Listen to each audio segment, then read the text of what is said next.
2017 was a busy year for scientists of all sorts, the professional and the enthusiast alike. From a predictable astronomical rarity to surprise discoveries deep underground. It was a year that saw long-held beliefs challenged by newly found wonders, breakthroughs that led to innovations, and a glimpse 130 million years into the past.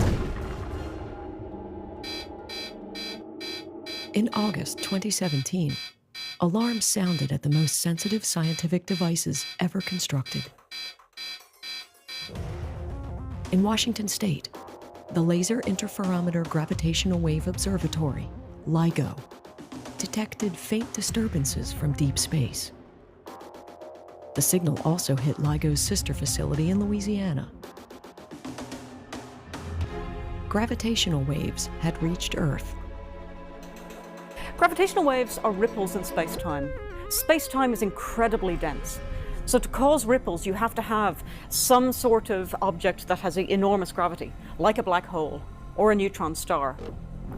And when these objects are rapidly accelerating, they bend space-time and create these ripples that then travel through the universe to our detectors on Earth, like the one last August.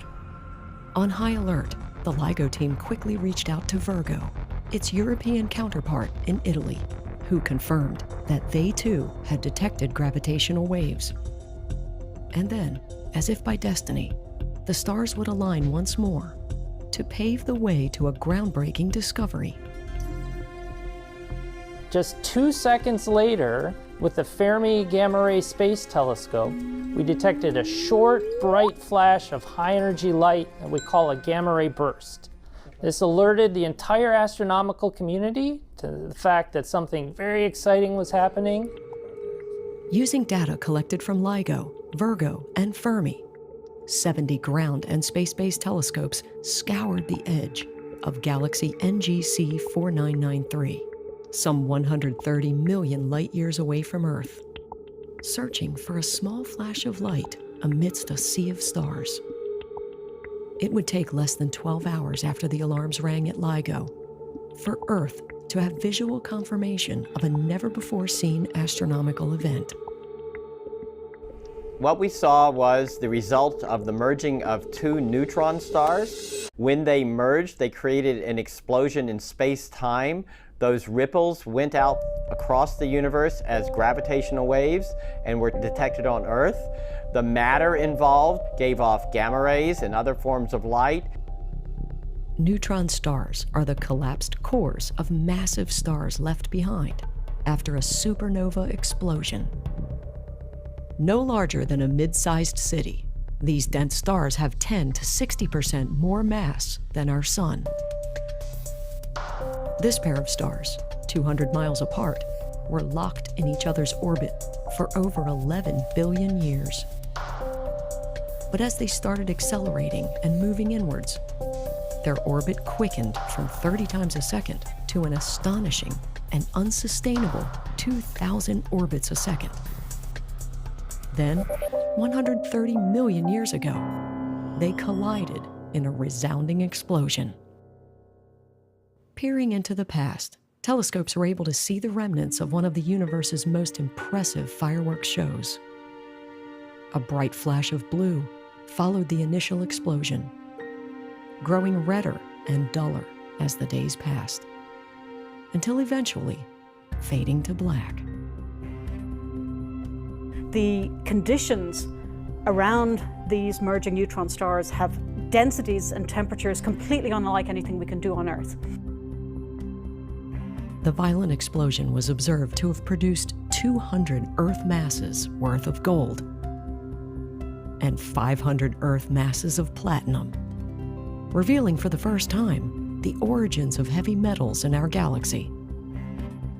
We think that all the gold in the universe was formed in explosions of this kind. After the explosion happens, the gold is spread out into the gas and dust of the interstellar medium.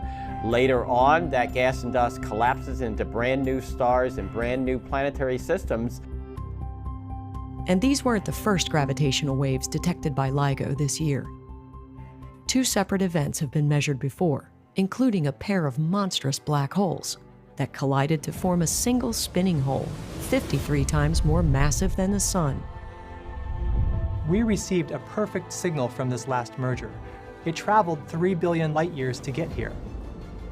In any given galaxy, one of these events might only happen once every million years, but we're now able to monitor about 10 million galaxies at a time. It's a new type of astronomy.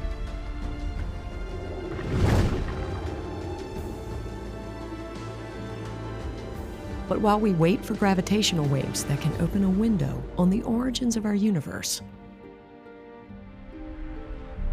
volcanic activity off the coast of Japan is presenting scientists with a picture of Earth's early history, when land first rose from the seas. Violent eruptions spew a steady stream of lava and rocks, expanding the newly emerged island of Nishinoshima, 3 square kilometers, in just 5 short months this year. These most recent blasts stopped in August, but could resume at any time. Situated atop the junction of 4 tectonic plates, the Japanese islands offer stunning insights about the formation of a variety of landscapes.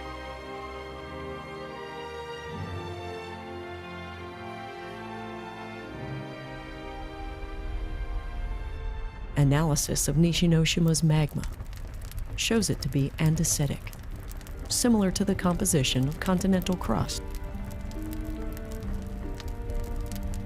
Monitoring the growth of Nishinoshima, geologists hope to learn more about the forces that led to the birth of the world's 8 continents. Yes, not 7, 8. In February 2017, the Geological Society of America published a startling paper. Zealandia, Earth's hidden continent. Geologist Nick Mortimer was the lead author. To discover Zealandia is to change the map of the world, quite literally. Beforehand, most people would say, yes, we got 7 continents, they could count them off. But now, the world map's changed and we've got an 8th one on there. In the beginning, there was no search for Zealandia. Mortimer and his team discovered the shallow submerged continent while performing geological work aboard a research vessel off of New Zealand's coast. And so what the various geological investigations have led us to is that we do have the components of a continent here. When you pull the plug on the world's oceans, you literally reveal the continent of Zealandia. Mortimer and his team confirmed 4 geological markers, the qualifying criteria for a continent: height, a varied geology or diversity of rock types, a thick crust, and ultimately size. Is it big enough? Corroborating data include rock samples, ocean drill cores, and satellite microgravity measurements, translated into bathymetric or elevation maps of the sea floor. Situated between the Pacific Plate and the Australian Plate, tectonic forces squeezed Zealandia, raising out of the water what we know today as New Zealand.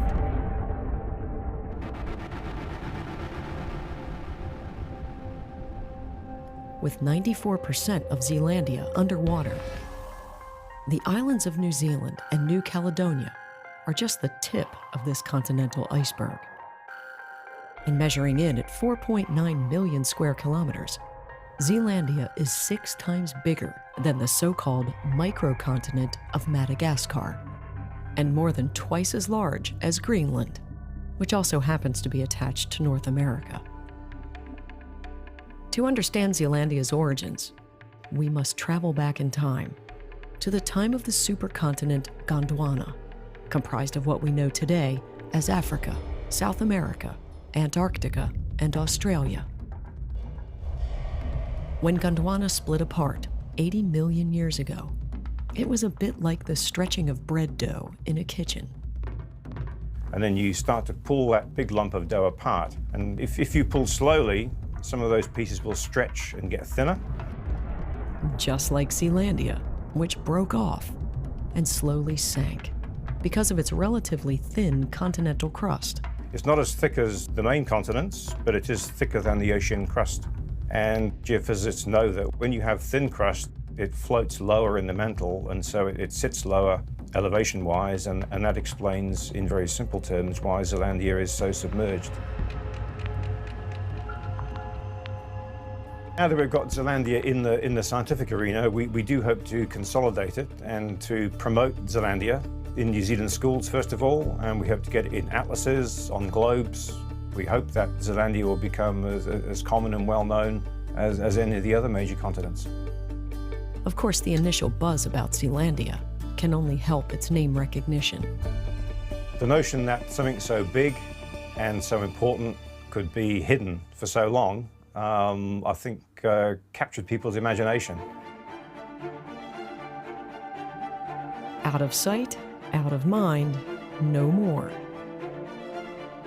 Of course, not everything that's undetected is so obviously obscured.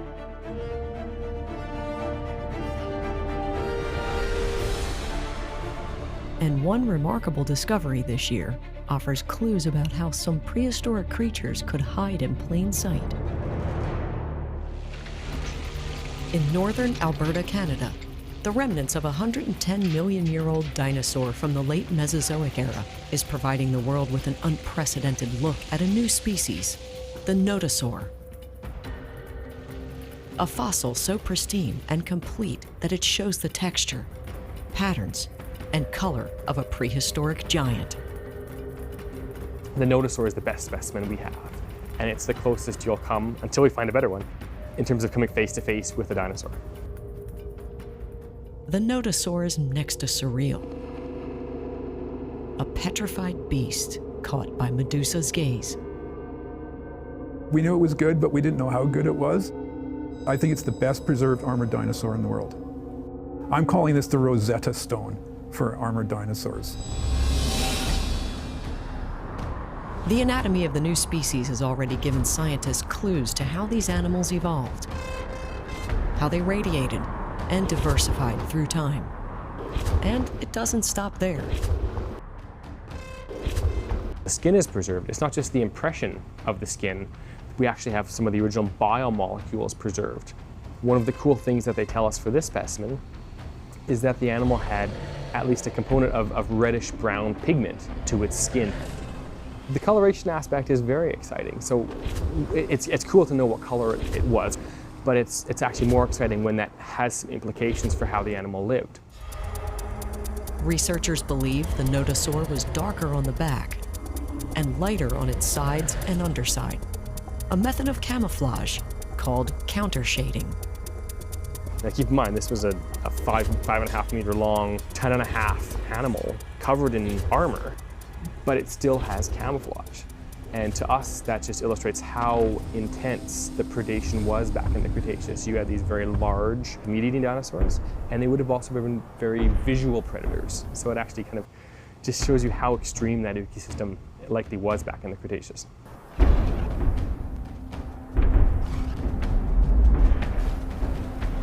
The plant-eating, slow-moving beast only stood a chance because of its impenetrable coat of armor. We see 3 rows of osteoderms. Those are what are called cervical rings, and it's armor that would have protected the neck of the animal. And as we move to the side, we see this giant parascapular spine. It's basically a big armor spine coming off the shoulder, and it's about 1/2 meter long.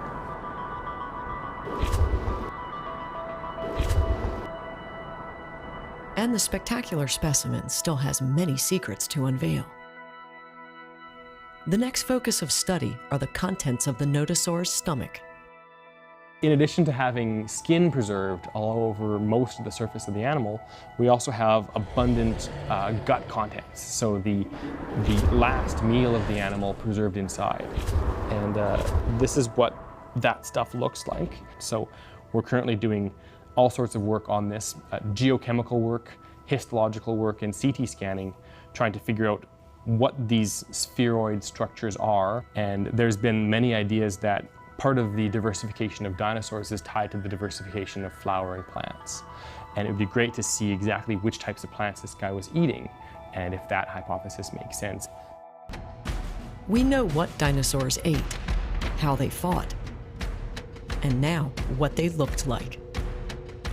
But there are still many questions to be answered.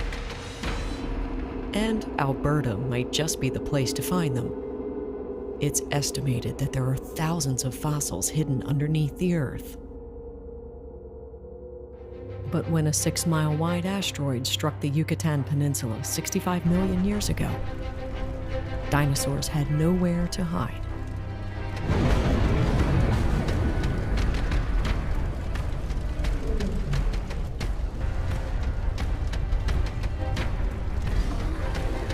And the resulting global cataclysm of earthquakes, firestorms, and tsunamis ultimately led to their extinction.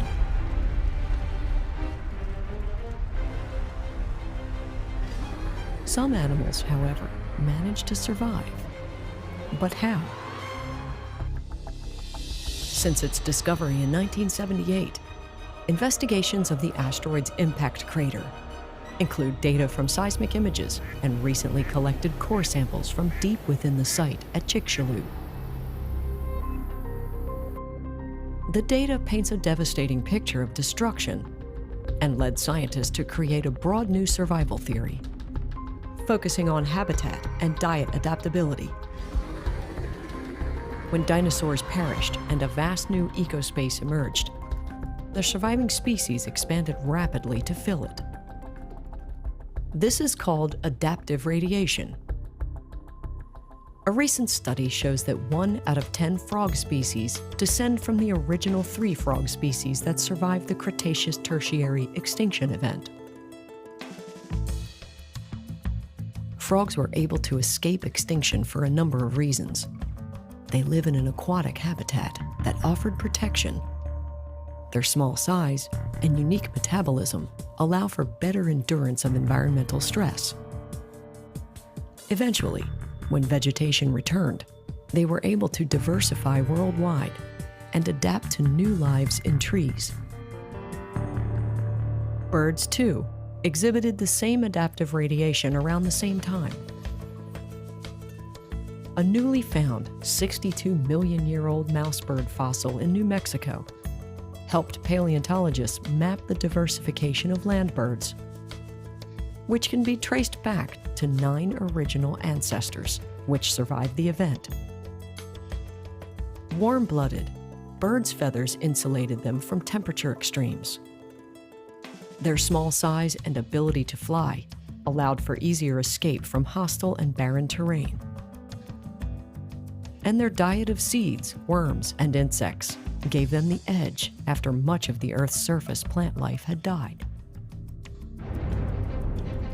In the end, the ability to adapt to changing conditions proved a key characteristic for the survival of many ancient animals, including our smallest mammal ancestors. Just as it may be for humans today, as we confront the challenges of climate change.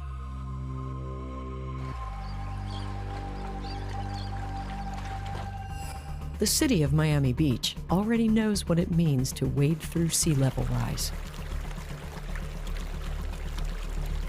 In recent years, residents have experienced elevated high tides at certain times of the year. Known as king tides, these events are clear evidence of incremental increases. Right now, we are definitely witnessing sea level rise impacts, these high tide flooding events that are growing in severity, more often, deeper, more widespread. That's sort of a pattern that we expect will continue. That means huge financial costs by the year 2100. Another predicts 2.5 million Miamians could become sea level refugees and leave the area. It's not only Miami. All around the world, sea levels are expected to rise. The question is, by how much?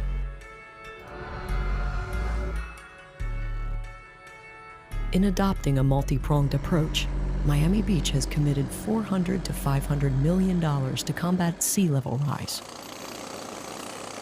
building water pumps and raising their defenses. With the continual issue of climate change and sea level rise, we're seeing an increase of water level every year.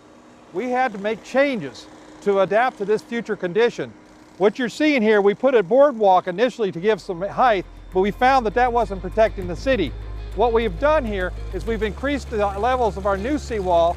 The new wall you see in the background here is our new standards. This is good for approximately another 50 years, and we're going to see water levels challenging even that new seawall.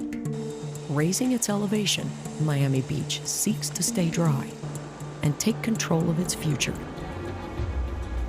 The city's philosophy, our culture, is rising above. We believe we can meet the challenge. And the challenge is not only in rising above, meaning elevation, it's rising to and withstanding the challenges that come with sea level rise due to climate change.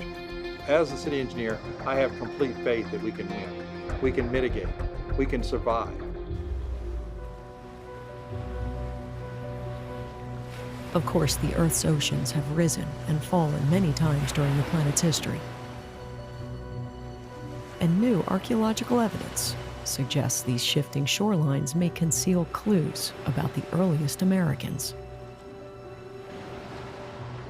Until just recently, archaeologists generally agreed that the earliest people to populate North America were the Clovis people, dating back to some 12 to 13,000 years ago. But a group of scientists in San Diego, California, have a different theory. We have the bones, the fossils, the distribution, the rocks, the date. We have evidence for humans in North America 130,000 years ago. We realize that that is a startling claim. But the scientific community is struggling with the idea that humans arrived in North America 130,000 years ago. The study of early humans in the New World has been very political and very controversial for over 125 years. It's an old mystery yet to be solved, deciding who got to North America first and when. Welcome, and thank you for joining us this morning at the San Diego Natural History Museum as we share some exciting news about a discovery made right here in San Diego. Well, back in 1992, Caltrans was doing improvements to State Route 54, which involved adding a couple new travel lanes.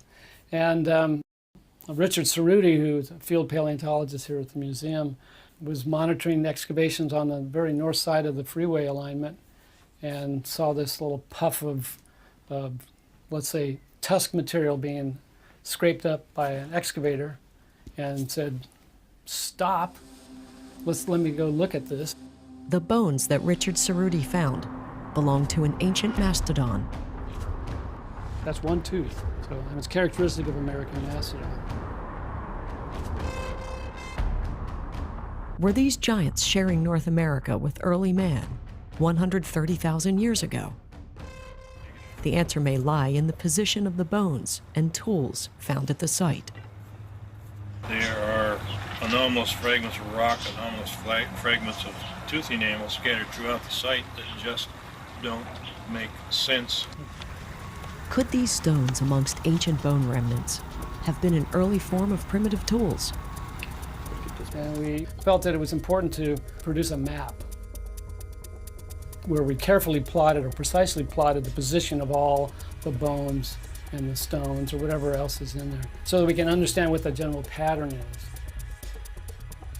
It's thought that the tools found with the mastodon bones were used for butchering the animal. So this is one of the cobbles that we hypothesized was used as a hammerstone 130,000 years ago, where there was a carcass of a mastodon.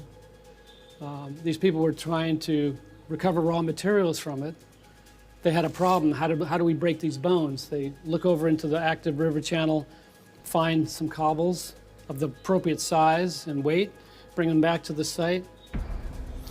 And if you look closely, there's some striations coming off of that are indications of where this flake has come off.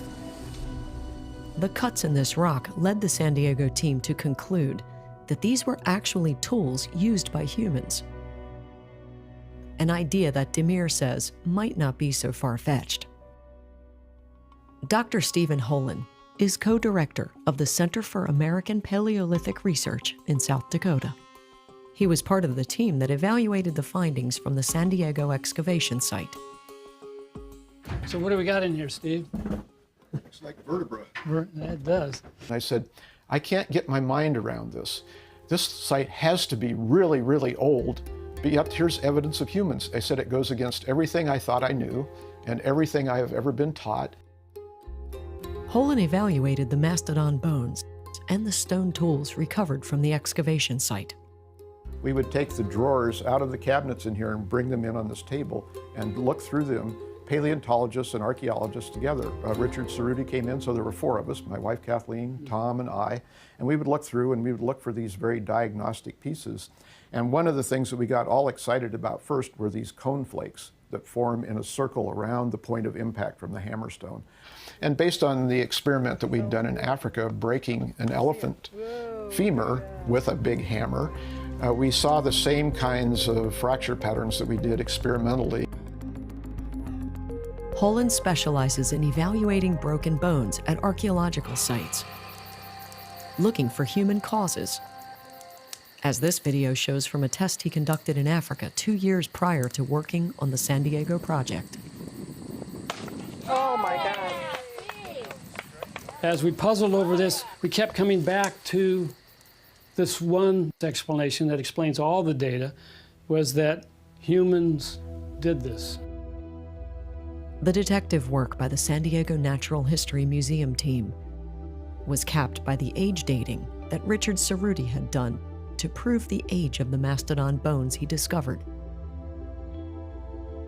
This is one of the specimens that he used in his analysis. He cored it and he also sliced it.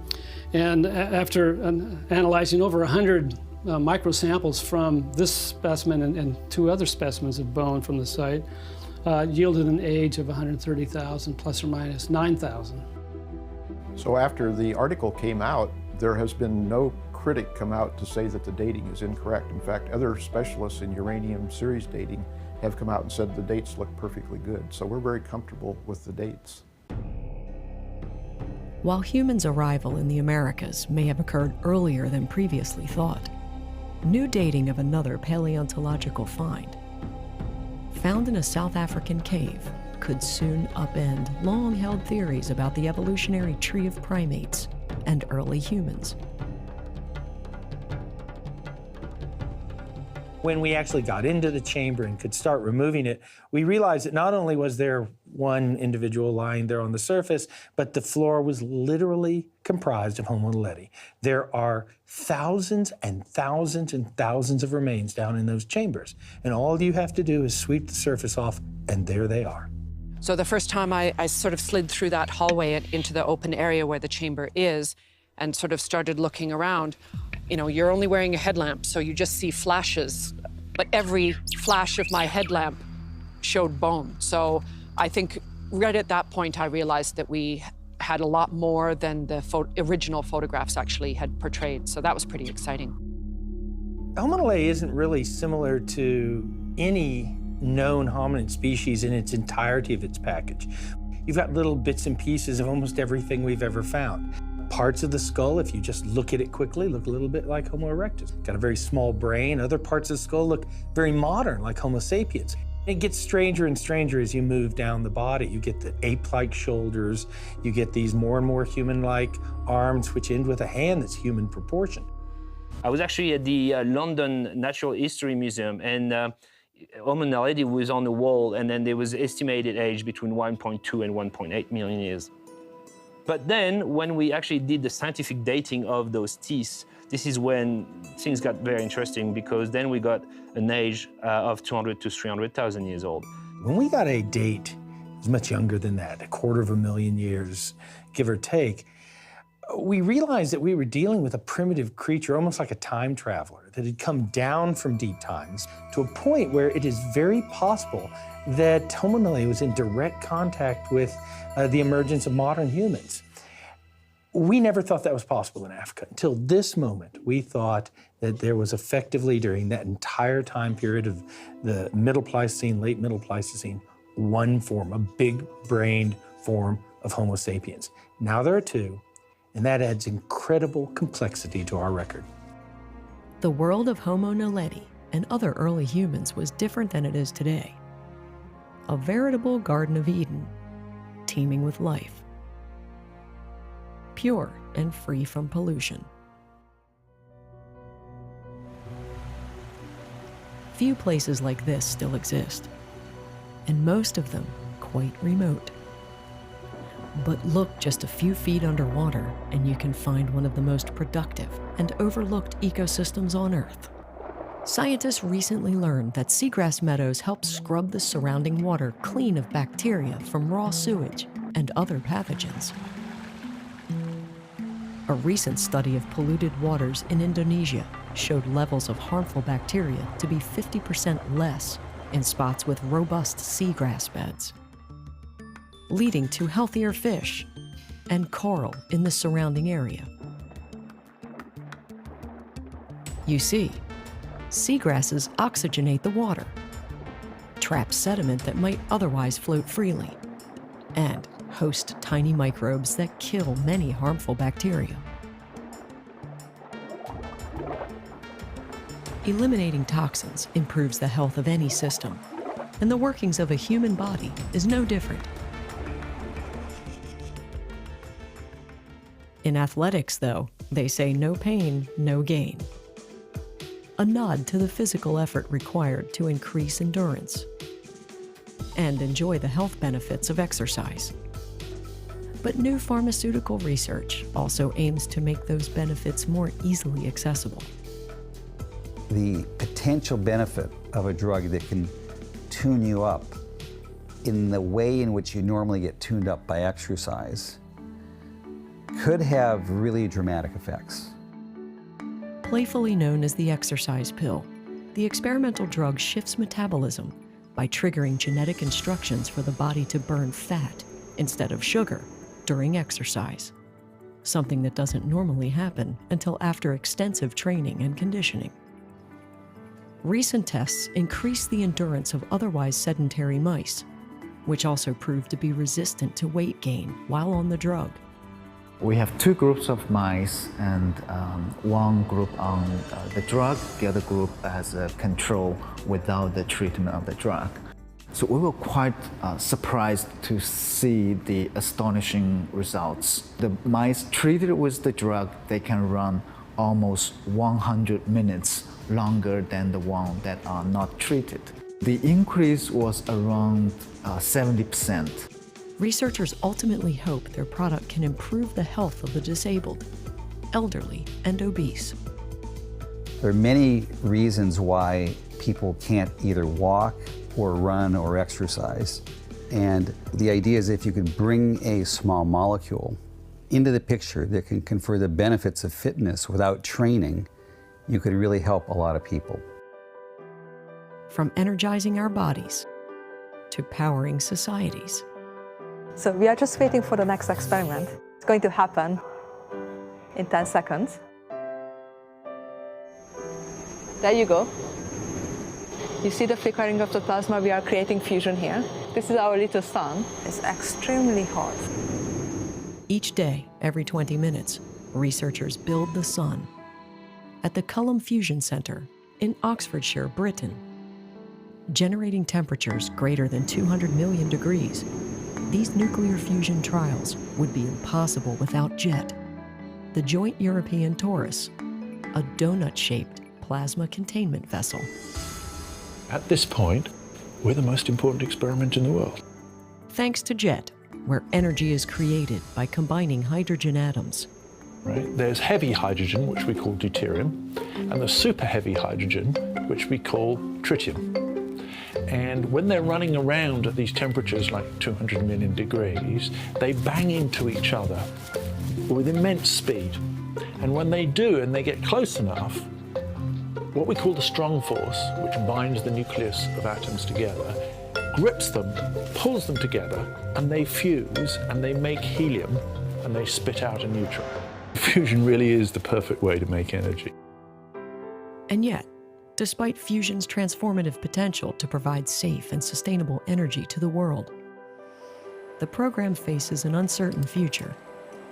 while the British government committed to pay for its share of the experiments up to the year 2020, Brexit, its planned departure from the European Union, may also lead to the UK's withdrawal from scientific agencies like Euratom, the European Atomic Energy Community.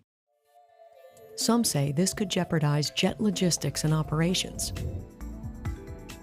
and perhaps also the larger next-generation fusion experiment, currently being built in southern France.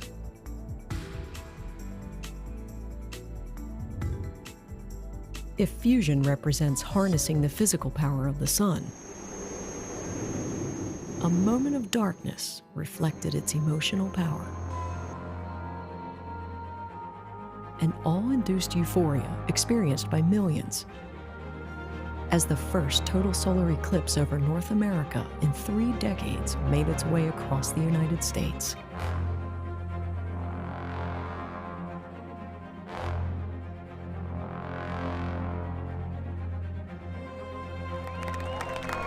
It's the most unnatural natural phenomenon I ever saw.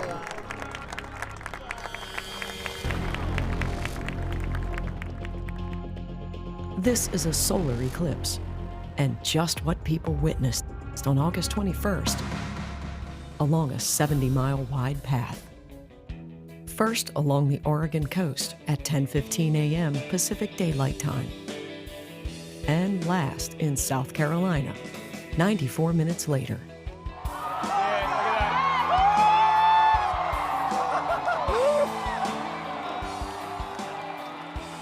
The uncommon coupling was the most viewed and photographed eclipse ever recorded.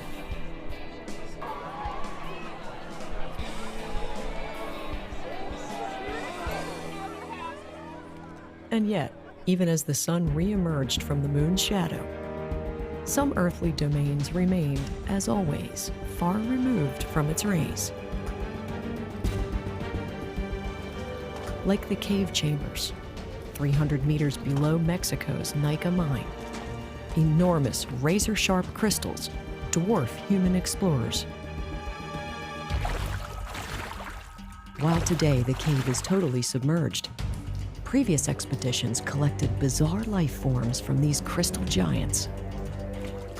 They call this place Hell on Earth. Temperatures climb to 135 degrees Fahrenheit, with over 80% humidity.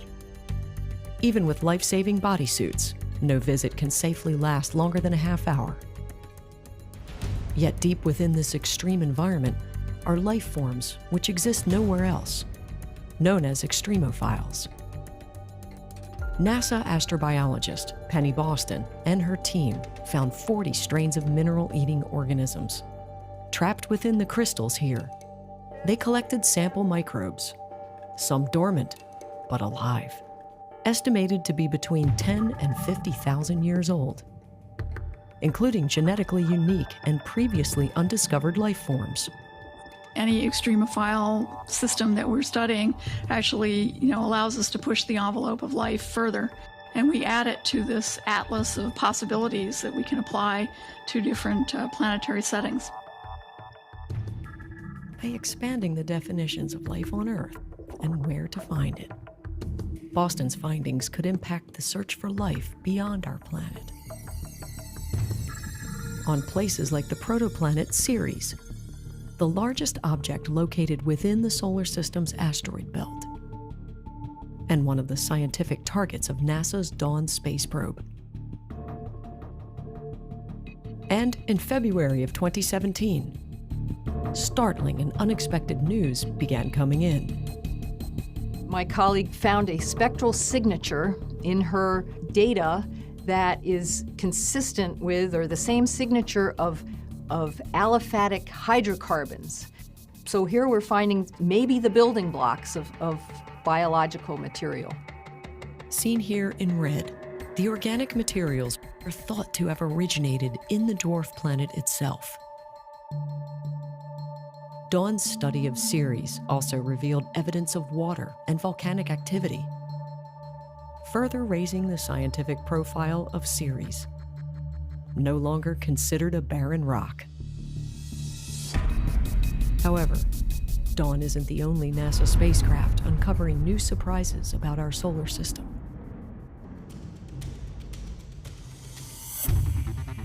Seven months after arriving in Jupiter's planetary system, the Juno Explorer became fully operational in February of 2017. Astonishing researchers with the steady stream of images and scientific data it's sending back to Earth.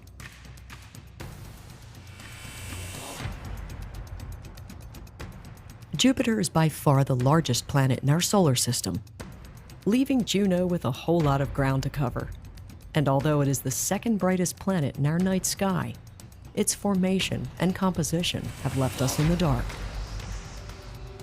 Previous NASA missions have given us some understandings of its moons, small dust rings, and atmosphere.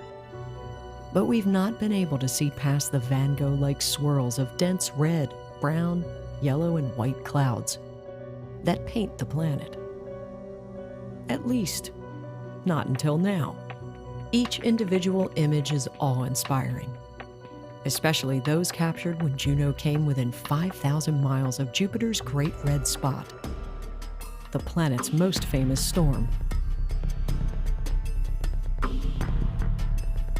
Poring over data from Juno's microwave radiometer, scientists hope to learn more about what powers the Tempest and how it differs from other Jovian storms. This critical instrument measures 6 distinct ranges of thermal radiation as it peers more than 300 miles beneath Jupiter's clouds to create a three-dimensional model of Jupiter's atmospheric environment. So the first time we're looking inside of Jupiter with into the interior, and what we're seeing is that it doesn't work at all like we had predicted. Almost every model that has the interior motion, how the magnetic field, the gravity field, how the deep atmosphere works, it's all different. Current modeling estimates that the cloud cover is roughly 30 miles thick. Below it, there lies a 13,000-mile layer of swirling hydrogen and helium that changes states from gas to liquid as it nears the center, leading to a 24,000-mile deep sea of metallic hydrogen. And if we can probe it and work out the abundance of elements in it, hydrogen, helium, the higher elements as well, and work out roughly what that mix is, it'll tell us something about not only how Jupiter was formed, but how the solar system might form. If there is a bunch of rocky material in the center of Jupiter, it means that in the early solar system, before Jupiter formed, that rocky substances were probably coming together and Jupiter got built around those. It could be that Jupiter was built without any of those and that it just collapsed sort of like the sun and there is no rocky material or core of heavy elements in the center. Strangely though, gravity data collected so far points to a new possibility. A somewhat larger than previously thought and perhaps partially dissolved core, leaving Jupiter experts with more questions than answers. We're putting the pieces of the puzzle together, and it's exciting, but we don't have the whole picture yet. Juno's primary mission is scheduled to continue until February 2018.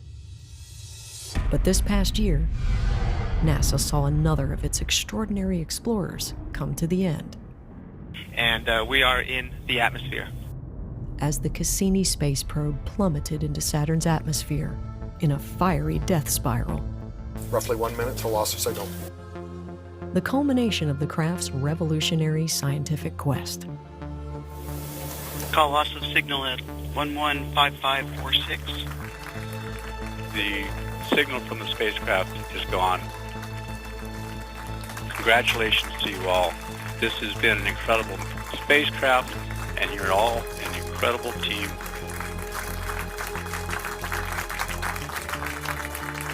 She has rewritten the textbooks about Saturn, the rings, the moons, Titan. So many things have changed because of Cassini.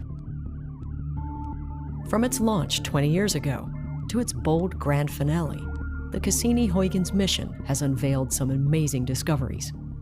Saturn is ablaze with storms of unimaginable force. the place crackled with giant lightning strikes. The rings are even more dazzling than imagined, stretching across hundreds of thousands of miles. They're made of particles of pure water ice, some microscopic, some the size of mountains. They break apart and they reform, so there's this beautiful cosmic dance going on inside the rings.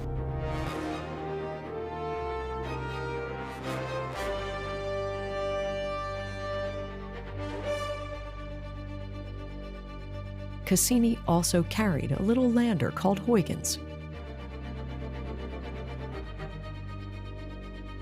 which became the first probe to land on a moon other than our own. Its target, Titan, because of its atmosphere.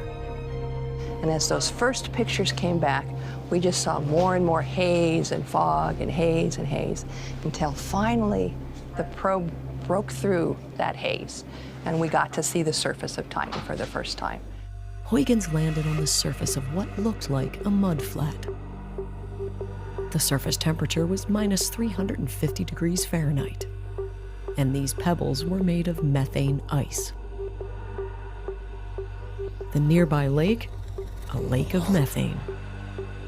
Then Cassini went into orbit around Titan and revealed with his radar system that there indeed are lakes of liquid natural gas and other molecules on the surface of Titan.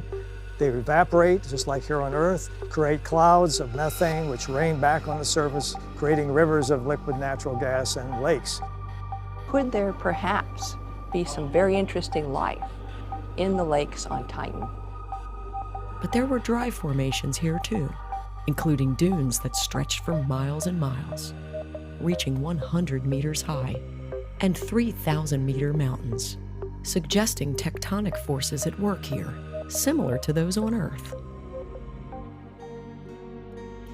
Next, Cassini headed for a close look at Saturn's tiny moon called Enceladus. Here, on the moon's south pole, strange blue cracks, dubbed tiger stripes, 75 miles long and hundreds of feet deep, resemble fault lines here on Earth. Cassini's thermal sensors picked up heat coming out of the ice ball, 200 degrees warmer than the rest of the planet. Cassini then captured giant jets of water spewing hundreds of miles into space from the tiger stripes, shooting out at 1,200 miles per hour, vaporizing and then freezing. Back on Earth, Cassini's stunned controllers quickly reprogrammed the probe to fly right through the jets, collecting particles. And what they found was even more stunning. Organic molecules, the basic building blocks of life. Enceladus is really special. It's giving us free samples. Because the geysers are erupting, and they could guide the spacecraft very close and look to see if there's water there, and there is water. Here on Earth, wherever there's liquid water, whether it's deep in the ocean and very hot, or in rocky places or in ice, there's microbial life. So it certainly suggests microbial life could have evolved on Enceladus because it has all the properties that the Earth had when life began here. NASA controllers plotted the probe's deadly descent into Saturn's atmosphere.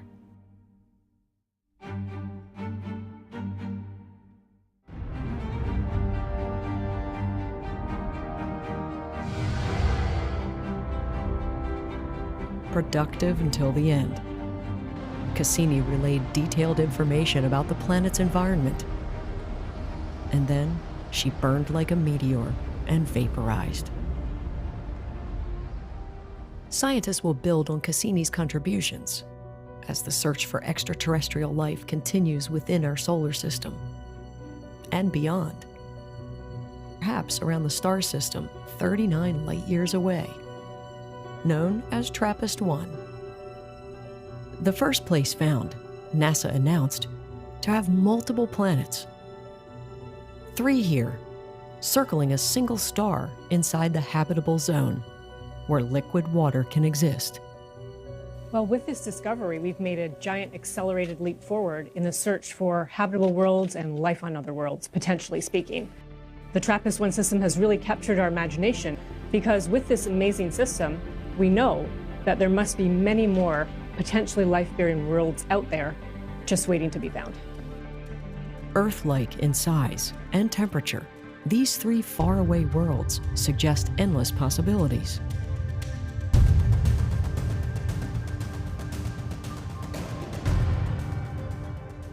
The discovery gives us a hint that finding a second Earth is not just a matter of if, but when. These questions about are we alone are being answered as we speak in this decade and the next decades. So I'm really excited about this. It's been an astonishing year for sure. And as our universe reveals more of its secrets, far out in space and closer to home, our foundation of knowledge will continue to grow, promising ever more to come.